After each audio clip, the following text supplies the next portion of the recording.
22শে জানুয়ারি। তো সবাই তো জানেন আজকে অযোধ্যা রাম মন্দিরে আজকে প্রতিষ্ঠিত হচ্ছে।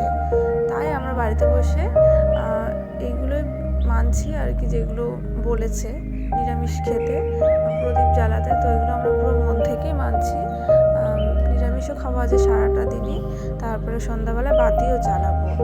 তো সবাইকে যেন ভালো রাখে ঠাকুর, সুস্থ রাখে, সেটাই আশা করি আমরা।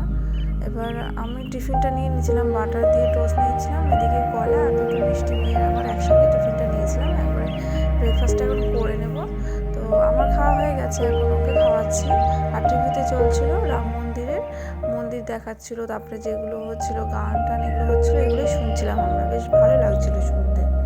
আর মেয়ে তো এগুলো খুব এনজয় করছিল, ও যে ঘুরে ঘুরে খাচ্ছে আর দেখছে, এগুলো বেশ ওরও খুব ভালো লাগছিল। তারপর ওকে আমি খাইয়ে রান্নাঘরে চলে যাব, রান্না করতে হবে।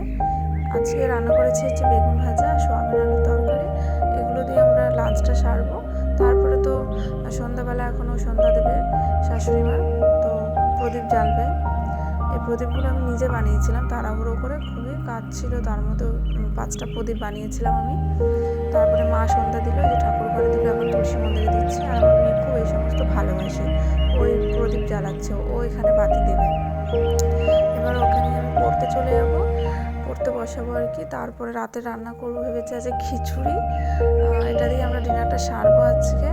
তো চলুন ভিডিওটা এখানে শেষ করি, খুবই ছোট ভিডিও জানি। তো আপনারা সবাই ভালো থাকবেন, সুস্থ থাকবেন, আর আমার সাথে একটু থাকবেন।